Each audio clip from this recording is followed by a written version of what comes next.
El viento golpeaba la carrocería del auto con una insistencia seca mientras Julia Fernández avanzaba por el camino estrecho que conducía al pueblo. A ambos lados. La Patagonia se extendía inmensa y desnuda, cubierta por un invierno áspero que parecía no terminar nunca. El cielo estaba bajo, gris. Y el aire helado entraba por las rendijas como si quisiera colarse también dentro de ella. Habían pasado muchos años desde la última vez que Julia había regresado. Pero el paisaje seguía siendo el mismo, amplio, silencioso, implacable. Cuando la casa apareció al final del camino, Julia redujo la velocidad casi sin darse cuenta. Era una construcción antigua de madera oscura y paredes gastadas por el viento, plantada en medio del terreno como si hubiera decidido resistir ahí para siempre. Las ventanas estaban cerradas. Ninguna luz encendida. La casa no parecía abandonada, pero tampoco viva. Más bien daba la sensación de estar esperando. Julia apagó el motor y permaneció unos segundos inmóvil, con las manos apoyadas en el volante. El silencio era tan profundo que podía oír su propia respiración.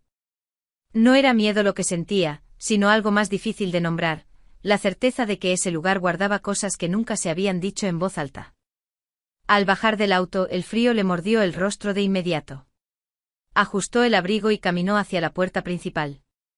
Cada paso crujía sobre la escarcha. Al tocar el picaporte, una imagen breve y confusa cruzó su mente, su madre en la cocina, tarareando una melodía antigua. El olor del té caliente mezclado con el de la madera. Julia parpadeó como si hubiera despertado de un sueño demasiado corto. Dentro, la casa estaba exactamente como la recordaba. Los muebles en su sitio, el reloj de pared marcando un ritmo lento y constante, las cortinas gruesas apenas moviéndose con las corrientes de aire. Todo parecía detenido en el tiempo. Y sin embargo había algo distinto.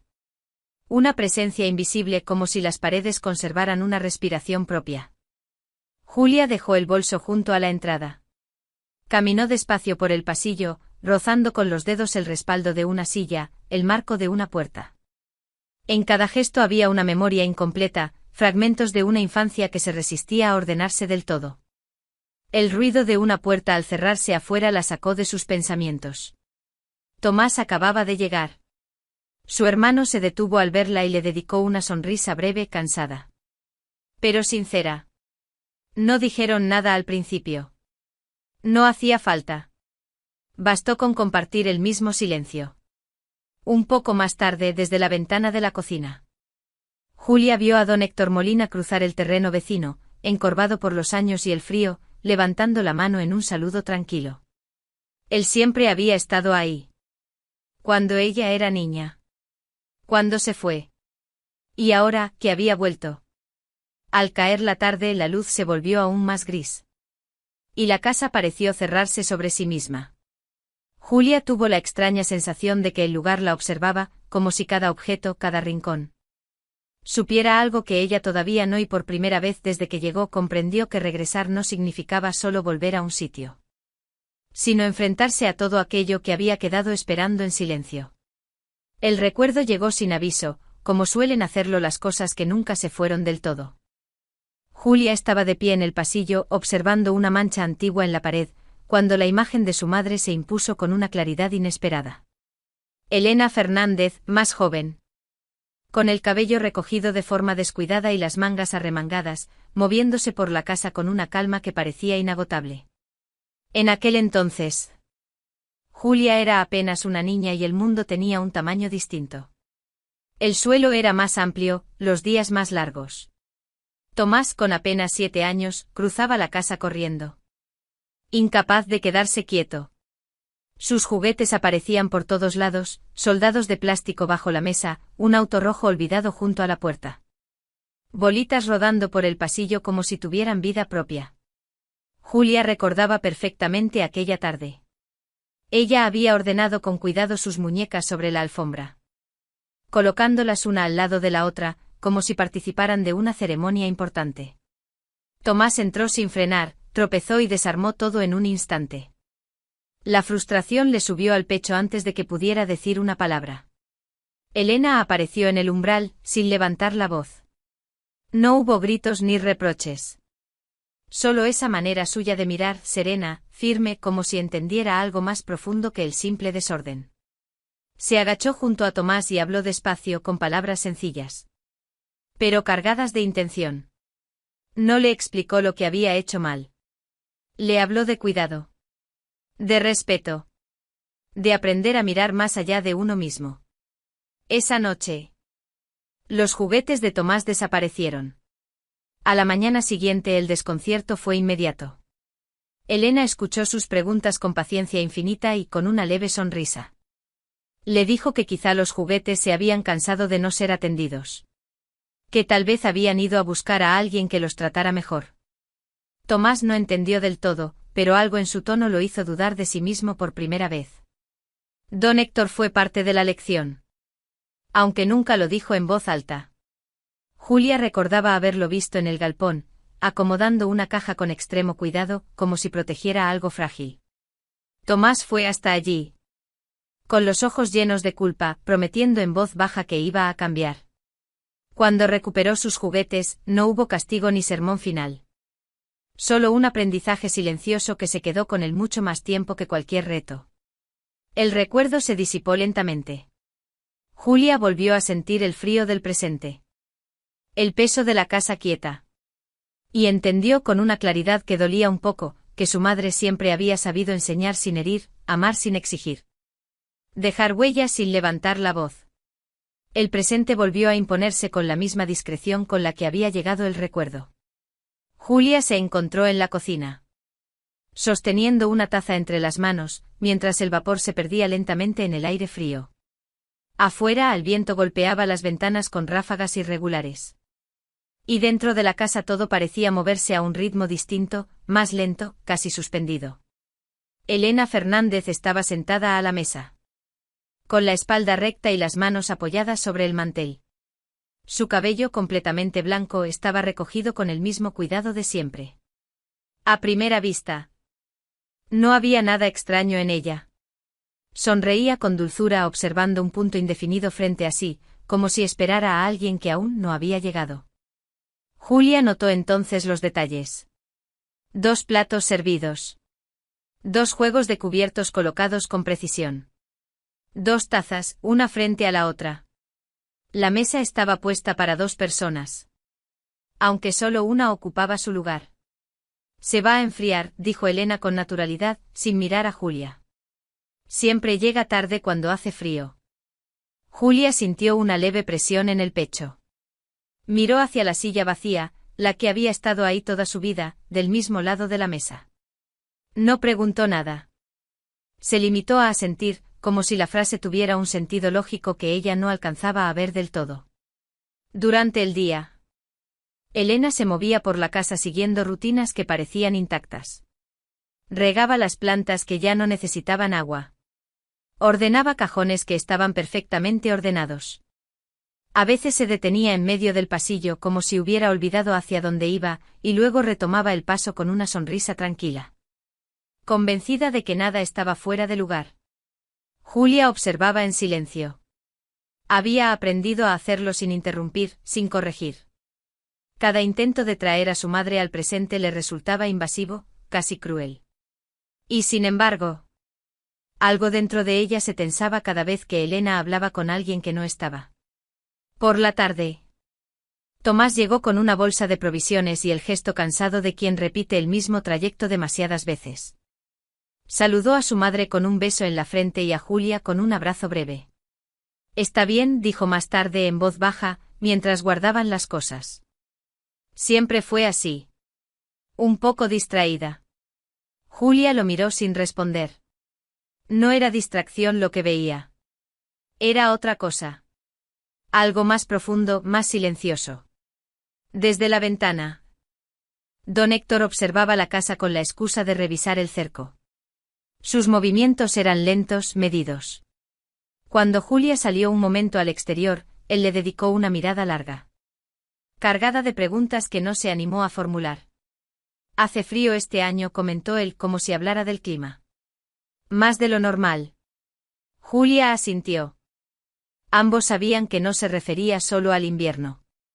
Al caer la noche, Elena volvió a poner la mesa. 2 platos. 2 copas. Julia se quedó de pie en el umbral, sintiendo que algo se desplazaba lentamente bajo la superficie de lo cotidiano. No había escenas dramáticas ni palabras alarmantes. Solo una suma de gestos pequeños, casi imperceptibles, que juntos formaban una inquietud difícil de ignorar. Y mientras la casa se llenaba de sombras largas y el viento seguía insistiendo afuera, Julia comprendió que aquello no era un episodio aislado.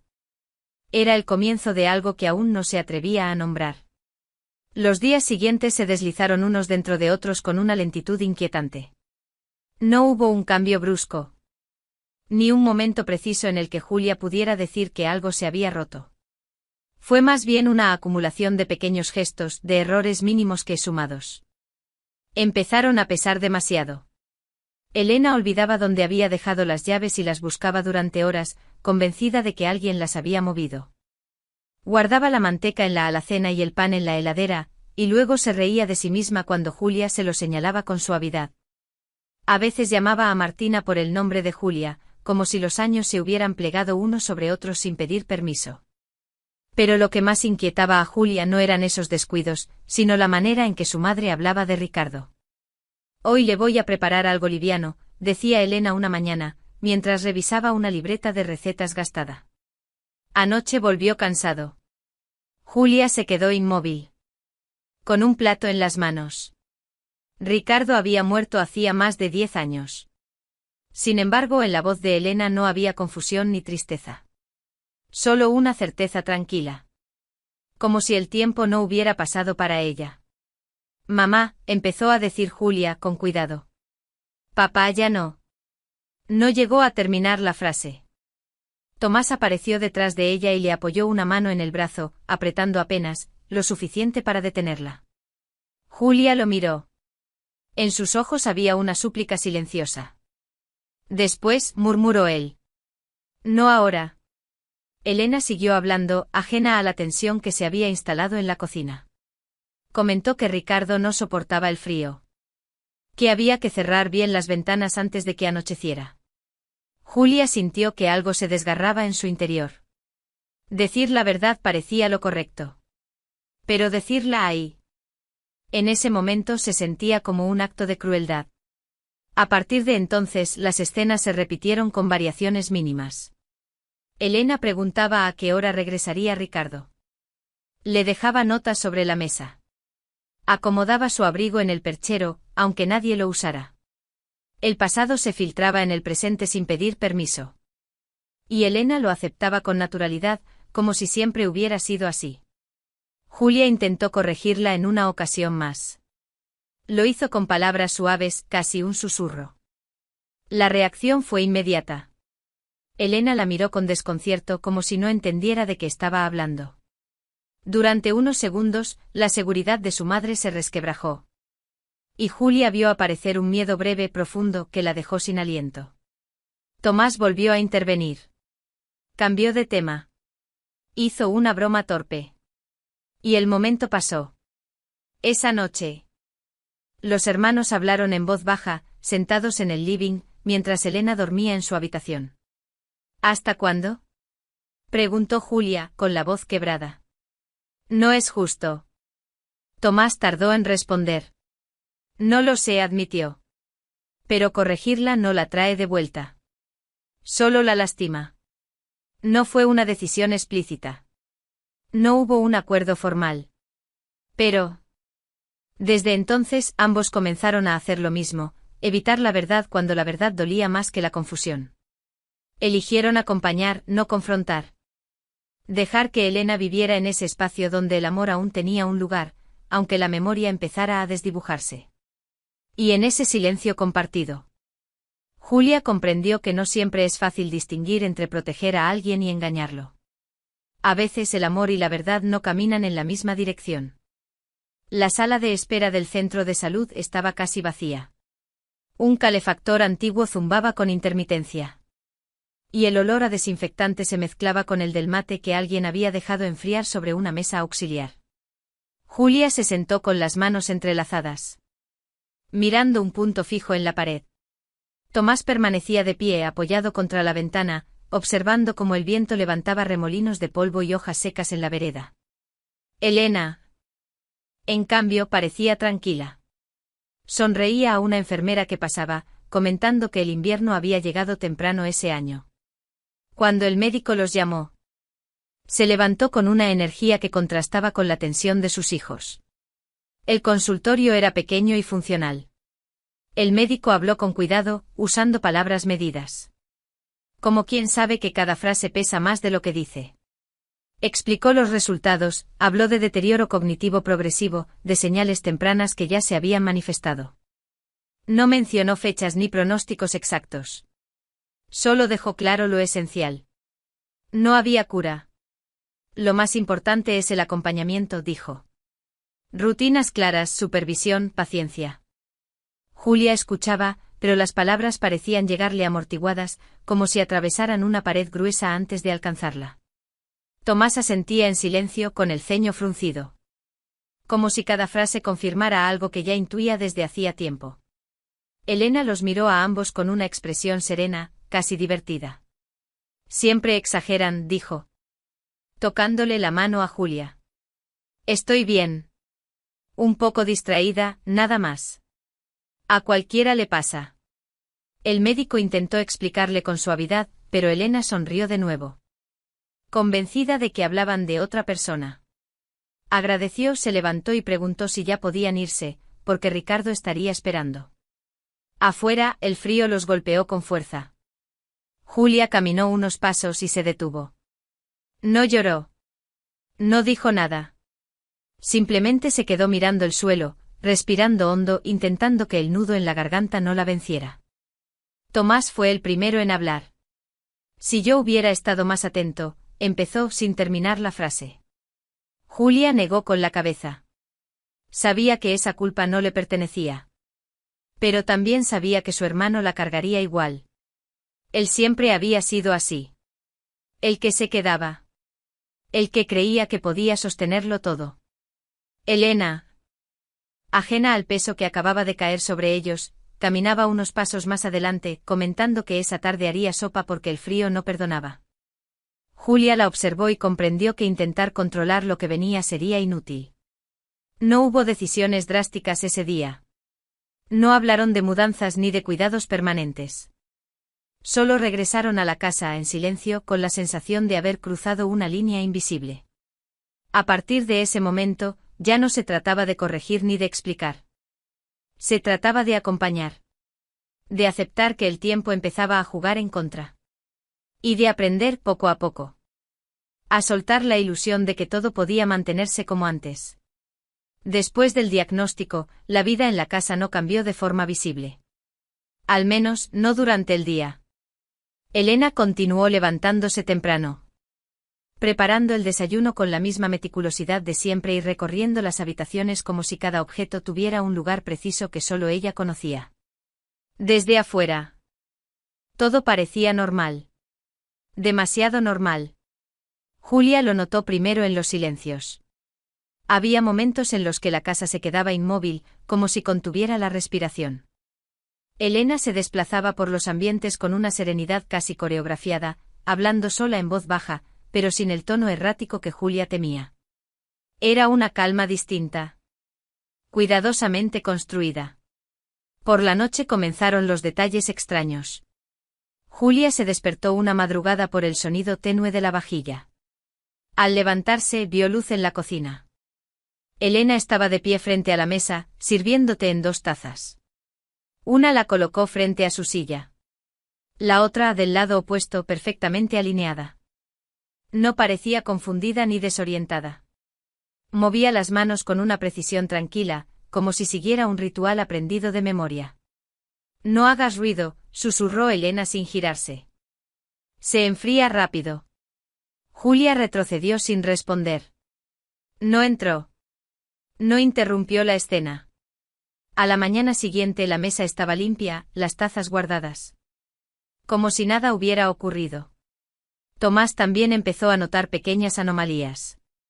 Puertas que aparecían cerradas sin explicación. El olor persistente de té o de comida caliente en horas en las que nadie había cocinado. Un leve murmullo que se desvanecía cuando alguien se acercaba. Sin embargo, cada vez que preguntaban, Elena ofrecía respuestas simples, coherentes, imposibles de discutir. Me habré olvidado, decía con una sonrisa. Ya saben cómo soy. Julia y Tomás nunca lograban ver el cuadro completo. Siempre llegaban tarde a algo. Siempre faltaba una pieza. Y sin darse cuenta, empezaron a adaptarse a esa incompletud. Como si la casa tuviera reglas propias que no se dejaban descifrar del todo. Don Héctor, en cambio, observaba desde afuera. A veces pasaba más tiempo del habitual revisando el galpón o arreglando el cerco, con la mirada fija en la casa de los Fernández. Cuando Julia salía a saludarlo, él desviaba la conversación hacia temas prácticos, el clima, la leña, las nevadas tempranas. Nunca mencionaba a Elena directamente. Pero sus silencios decían más que cualquier pregunta. Las casas viejas, comentó una vez, tienen su propio pulso. Hay que aprender a escucharlas. Julia no respondió. Esa noche, mientras recorría el pasillo, tuvo la sensación de que la casa marcaba un ritmo distinto al del mundo exterior. Un ritmo interno cerrado, donde el día y la noche no obedecían del todo al reloj. Elena seguía viviendo en ese compás. De día, madre. De noche algo más íntimo, más secreto. Dos mundos coexistiendo bajo el mismo techo sin tocarse del todo.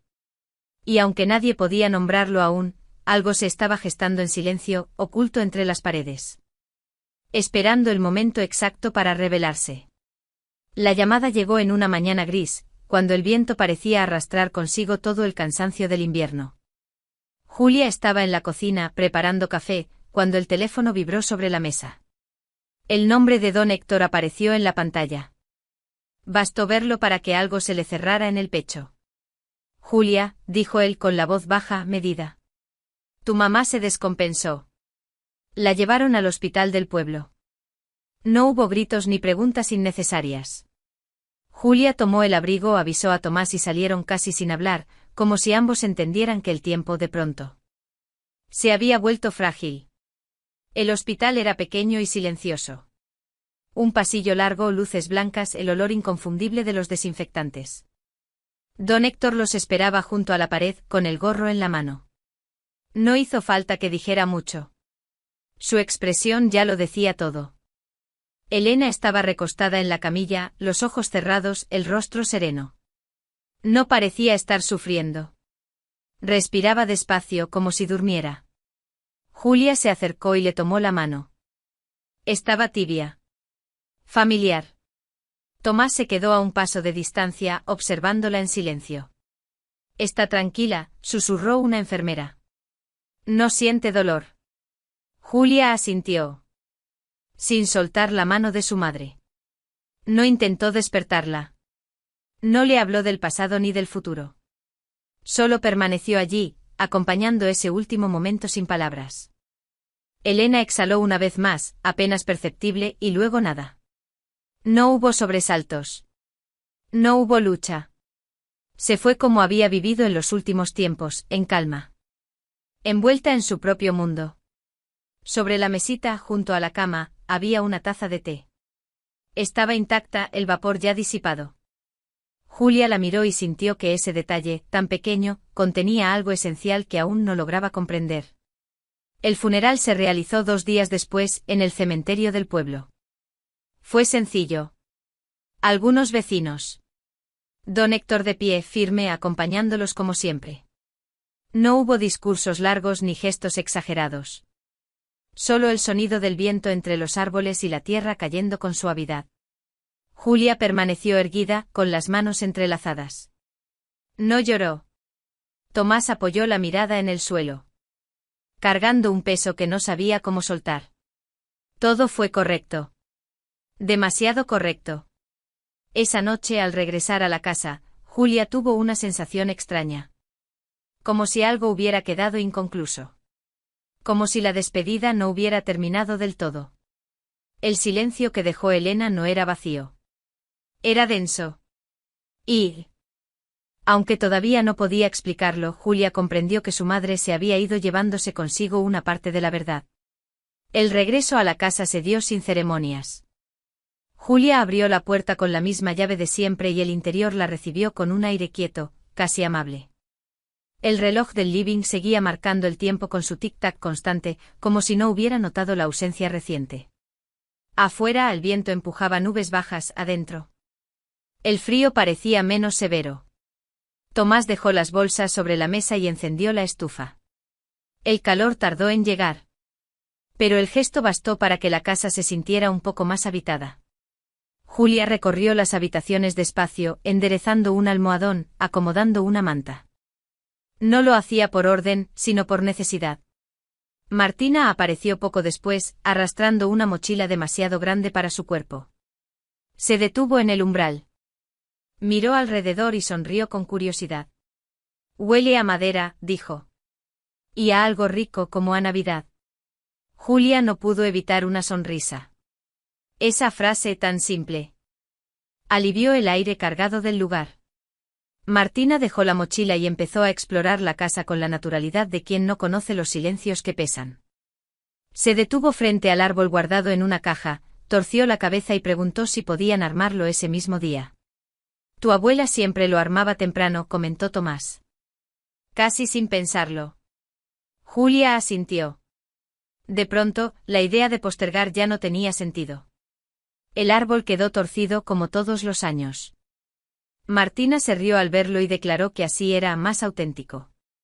Mientras colocaban las luces, Tomás intentó desenredar un cable imposible y terminó pidiendo ayuda con una exageración que hizo reír a ambas. Fue una risa breve, contenida, pero real. Más tarde, Julia encontró el álbum de fotos sobre la cómoda del pasillo. Lo abrió con cuidado. Las páginas crujieron suavemente. Cumpleaños, veranos antiguos. Una Navidad con gorros ridículos.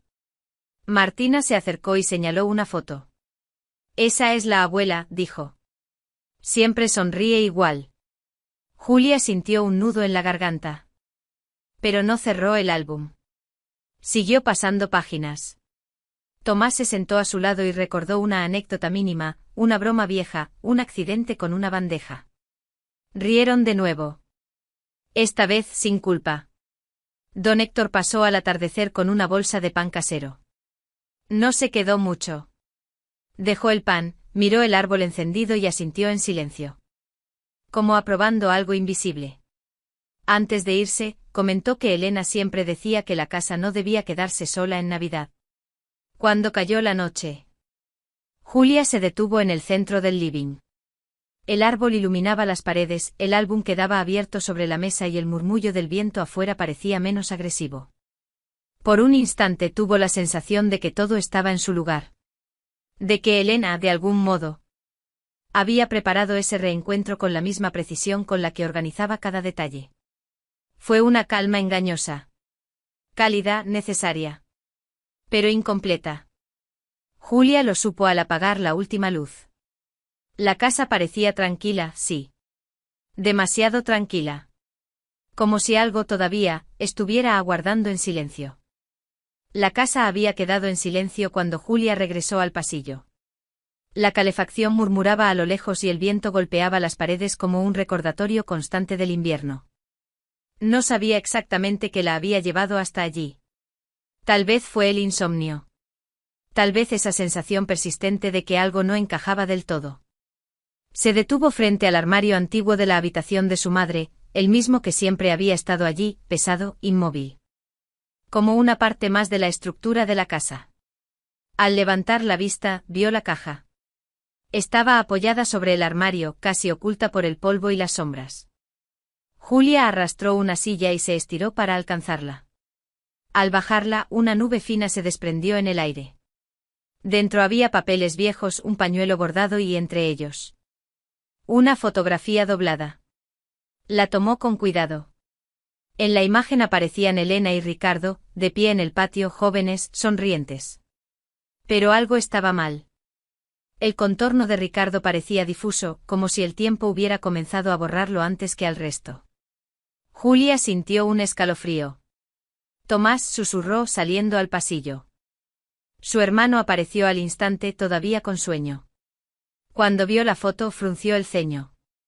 Eso no estaba ahí antes, dijo. Julia apoyó la mano en el armario. Al hacerlo, notó que no estaba completamente alineado con la pared. Se miraron. Sin decir nada, empujaron juntos. El mueble se desplazó con un gemido grave, revelando algo que ninguno de los dos había visto jamás. Debajo de la alfombra, marcada por el uso, había una trampilla. Julia se arrodilló y levantó una esquina. El contorno era claro, preciso. Tomás encontró un pequeño pestillo y lo abrió.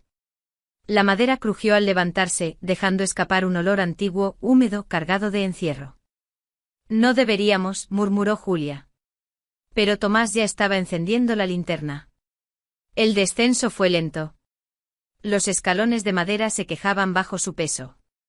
A medida que bajaban, el aire se volvía más frío, más denso. Cuando llegaron al fondo, la linterna recorrió el espacio y ambos se quedaron inmóviles. No era un sótano. Era un santuario. Las paredes estaban cubiertas de fotografías. Cientos. Elena y Ricardo en distintos momentos de sus vidas, viajes, cumpleaños, días comunes. En el centro del cuarto había una mesa pequeña, cubierta con un mantel de encaje. 2 platos colocados con cuidado. 2 copas. Una botella de vino casi vacía. La comida, olvidada, se había transformado en una masa gris. Julia dio un paso adelante. Su respiración se volvió irregular. Entonces lo vio. Sentado frente a la mesa, erguido, inmóvil. Había un maniquí. Vestía el traje gris de Ricardo, el mismo de las fotos antiguas.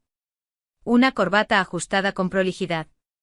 En el rostro de plástico, alguien había colocado un bigote postizo con extremo cuidado. Dios, susurró Julia. La linterna tembló en la mano de Tomás. Comprendieron al mismo tiempo. Elena no hablaba sola. No confundía el pasado. Había construido ese lugar para seguir viviendo su amor, lejos de las miradas, lejos de la corrección ajena.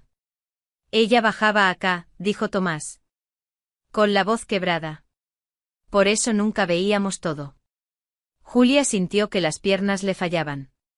Se apoyó en la pared, rodeada por las imágenes de una vida compartida que se negaba a desaparecer. Elena había elegido recordar. Había elegido amar, incluso cuando la memoria ya no le alcanzaba. Un ruido suave los hizo girar. Don Héctor estaba en lo alto de la escalera. Había seguido la luz. Bajó despacio y al ver la escena, se quedó sin palabras. Se quitó el gorro y lo apretó contra el pecho. Elena, dijo en un susurro. Siempre fuiste así. Julia se volvió hacia él con los ojos llenos de lágrimas. No estaba perdiendo la cabeza, dijo.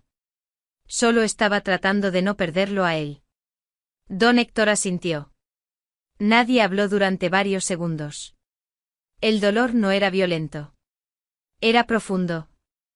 Silencioso, abrumador. Finalmente Julia apagó la linterna.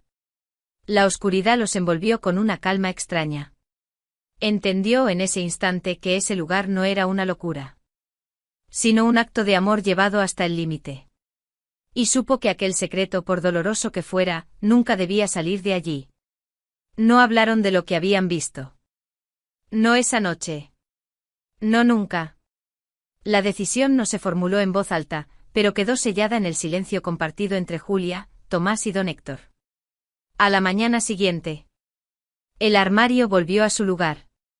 Empujaron el mueble con cuidado, extendieron la alfombra y borraron cualquier rastro de la trampilla, como si el gesto fuera una promesa.